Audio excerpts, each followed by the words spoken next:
again. So, always remember nga kung mupan ka o mo-label ka sa mga angles, ibig letter jud ang side lang ang imuang small letter. Now, ang iyang opposite ani, iyang across na side is adjacent. So atong i-label as small letter A. Now, so pagkuha sa unknown size, so what if atong i-unknown kini? So unknown si letter C. Dayon, ang letter A lang ang naay example 4. So kung ang letter A nato is iyang measurement is 4. How about the letter B? Pila ba iyang measurement? Since equal naman sila. Correct. So, ana lang na kasayon ang 45, 45, 90 triangle kung iyang ang iyang one leg is nanay measurement. So meaning the same lang siya sa other leg lang niya, kay equal naman siya. Ang ato nalang bulungan is ang hypotenuse. Now, unsa man pagbulong ang hypotenuse? So you can use the Pythagorean theorem. So sa mo tong kaning formula. Ang SOHCAHTOA is used, yes, pwede man ka makakuha o kuan kining maka-use ka og SOHCAHTOA in finding the unknown value sa usa ka side. But in this case, you can use the Pythagorean theorem kay since ang hypotenuse na may unknown. So, the Pythagorean theorem formula we have guys. C squared is equal to A squared plus B squared. Same lang ito itong na A squared root. Same lang na sila. So now, unknown size imuhang C. Then, pila yung value sa imuhang A? 4. So you have 4 squared as well as your B, which is 4 also. So ano mo na ron? You 6. Yes? So 4 squared, 4 times 4, 16. Plus 16. So saan naman na ron? C squared is equal to 16 plus 16, 32. 32. So, is this the final answer? Dili pa. Saan man mo na? To get the value of C.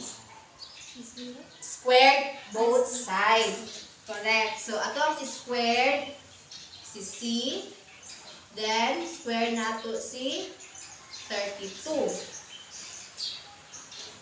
I-cancel out. Ma-cancel out na ni. Squared. Kung kana siya si 2. So, ang nabilin si C. Pila may squared ni 32? Mamulong ka o number nga makuha na siya. So, 32. Ang definition sa 45, 45, 90 is squared. Squared of 2 times the leg. So, you can directly write before square root of 2. Inanan siya pag-identify ko. Inana ang iyahang kining 45, 45, 90. For example, kung ma-5 iyahang value, so you can directly write the hypotenuse which is 5 square root of 2. Ana. Pero kung ganan kang process with solution, you can use this one, the Pythagorean theorem. Next. Nakasagot lang mo, Ani? Kung naman question, kung na lang kayo kaulaw. Ha? So, nakagets lang mo kung sa on the same lang nito. Nakakita ko sa inyong mga notes is naka-squared mo, di ba? Ana. Dayon, A squared plus B squared. I know, A lang. Right? Nasa inyo, nice squared. Correct. So, the same lang na siya in ani imuhang gamiton. So, wala may pangkana na. So, another example.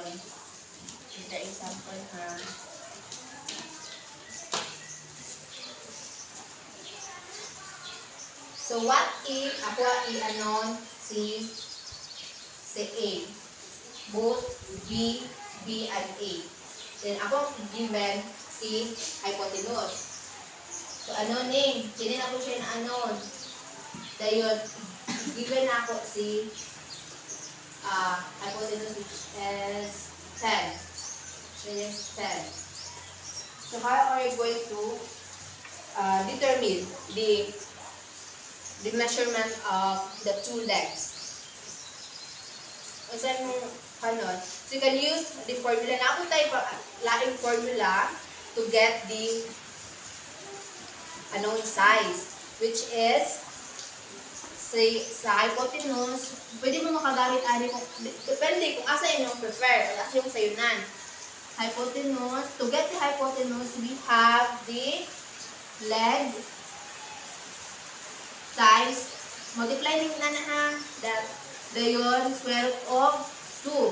The same, muta ko gingon ninyo ganina nga to get the hypotenuse kung given ang A of B, so for example ganyan is 4, so you just write 4 times square root of 2, so 4 times square root of 2 is 4 square root of 2. Muta ko gingon.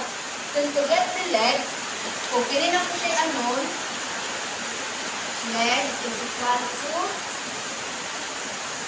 hypotenuse over square root of 2. So kana, using this one, using this formula in your notebook, kindly kining get the value of A and B. Same lang na sila o kining measurement. Using this formula, leg is equal to hypotenuse over square root of 2. Go.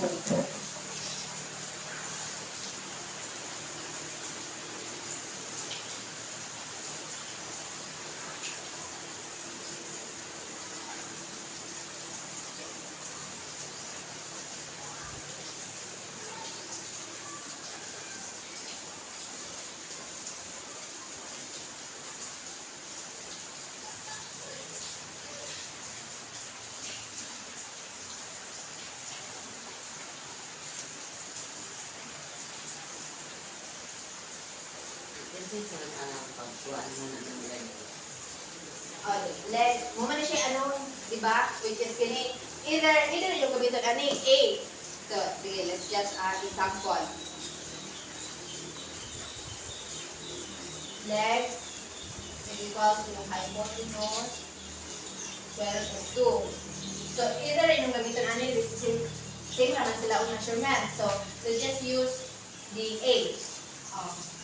Our leg is equal to A, then ato ang hypotenuse is 10 square root of 2. Wala siya, but dili ta makaingon ng final answer ni tingnan naman may radical sign ang denominator, which is improper siya, dili ta ka-calculate ana. So to eliminate the radical sign in the denominator, we need to rationalize, which is ato siya multiply square root of 2 over square root of 2. And then okay, pag abot natin sa trigonometric ratio, maka-encounter mo ni. So always remember na pag na-ay radical sign ang denominator, i-rationalize na to. Kaya para ma-easy atong pag-calculate. Now, so 10 times square root of 2 is equal to 10 square root of 2. Ana, over square root of 2 times square root of 2 is square root of 4. Dayon, di ba? Pila may square root of 4? 2. So, ano siya? So, muna siya but, dito pa na siya ang final answer sa Jude. Ato pa na siya simplest form, which is 10 divided to 5. So, we have 5 square root of 2. Muna siya ato ang value sa A o sa B. Ano, hagats lang? Sige, another example. Another example na, ato na dyan kung i-anon si B o si A. Let's try 14. Let's try C is equal to 14. Using this formula to get the measurement of the leg.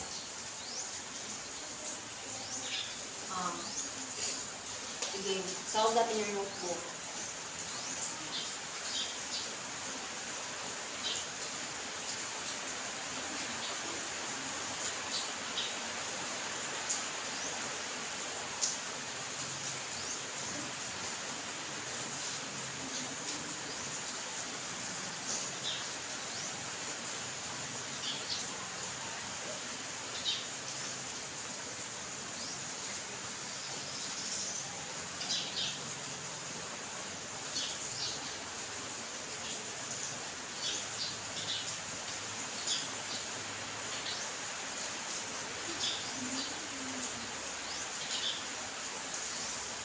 Ay, ako ibalik na ha, para na may basis. Ayun na.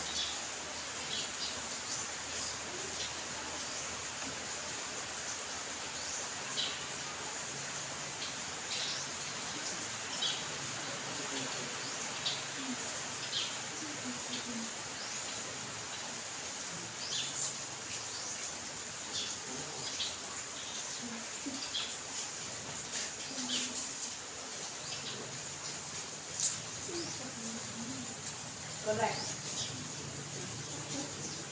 Dipili yung answer. Ay, sige, go.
Kana after ana, ma-simplest form pa na nimo which is 14 divide mo 2 kilaman.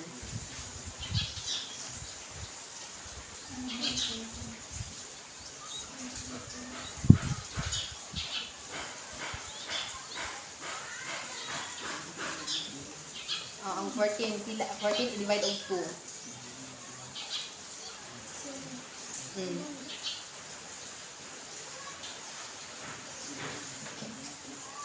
So 7 square root of 2. 14 i-divide mo og 2 is 7. Then copy lang ang square root of 2. Correct. Tinan na lang ha. So basta og naay radical sign ang denominator i-eliminate yun na. I-proper man na siya. So you need to rationalize.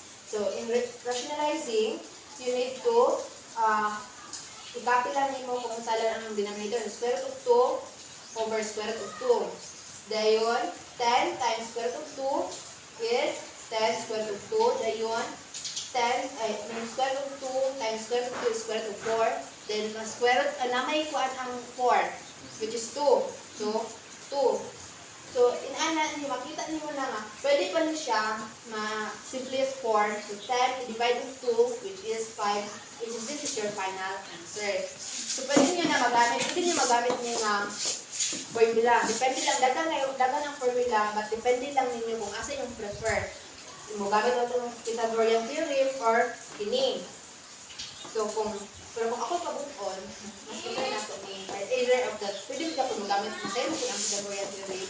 Pero mas, kung asa yung ganahan lang. So, pwede nyo na makopy kaya in case kung asa yung ganahan ng mga ganito, narami basis. So, that's for, applicable lang na siya sa 45, 45, 90, which is, yung 2 legs are equal. Ha? Masig-matay mo. Yung gamitan niya sa tanan. So na question regarding aning. Ala na? Sige, go. So, proceed ta sa usaha kining right triangle which is the 30, 60.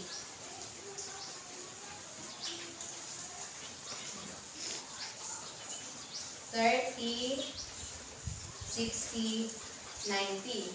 So, ang form na ng triangle is ano siya? Ako na ilusog nakakapin mo tanan. Correct.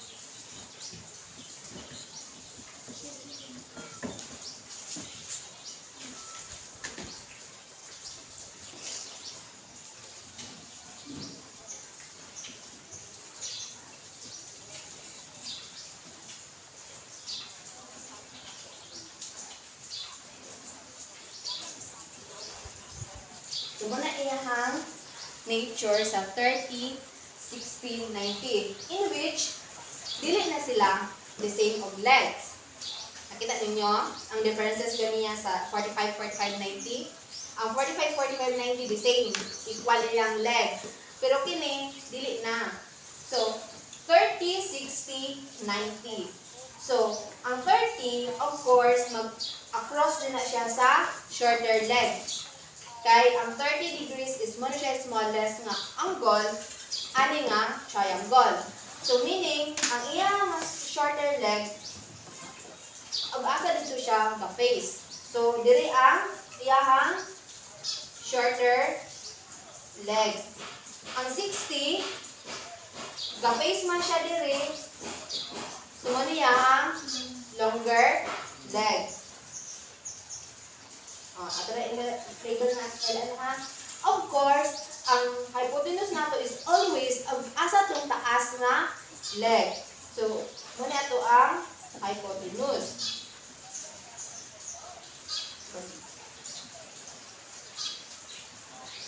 Alright. Now, ang ato ang 30, 60, 90 is ato ang shorter leg is 1. Muna siya ang iyang measurement. Yes. 1. Dayon, ang ato ang hypotenuse is 2. Which is, ang hypotenuse nato is twice sa shorter leg. So, ikadwaon ang shorter leg, so may mo siya 2. Muna siya ang standard nga measurement sa 30, 60, 90. Ang ato ang longer leg is square root of 3. Iyaha nga measurement. Muna siya ang measurement. Ang sa 45, 45, 90 ganyan is both 1, then square root of 2 times sa usa ka leg. Ani, kung pero kini siya, different na iyang mga measurement. So, muna siya 1, 2 of square root of 3. Now, to get the unknown size of this triangle, we can use this formula, which is if the hypotenuse is unknown, we have the formula which is 2 times the shorter leg.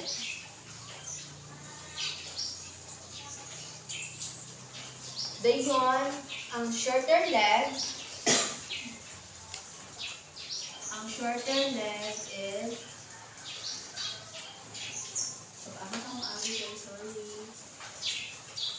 is hypotenuse over 2. Then, ang longer leg is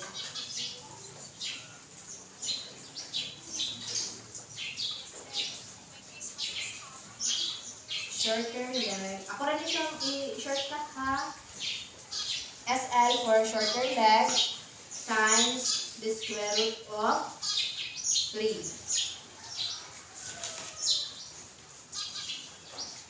Alright, so ako sa i-check ha. Let me check first the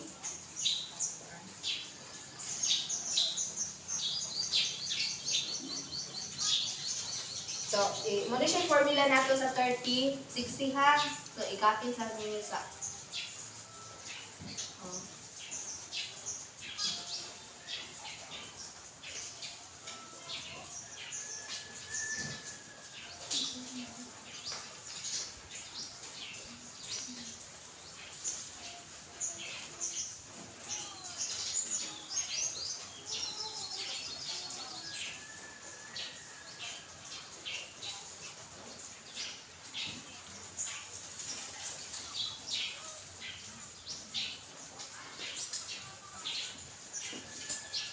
So, now, kung hadagan ka mo og another measurement sa ani, which ito i-anon si longer leg. I-label dapat na siya nato upan na C and B. So, this is the B, this is the C, small letter C, and this is A. Atong i-anon si B. Given that C is equal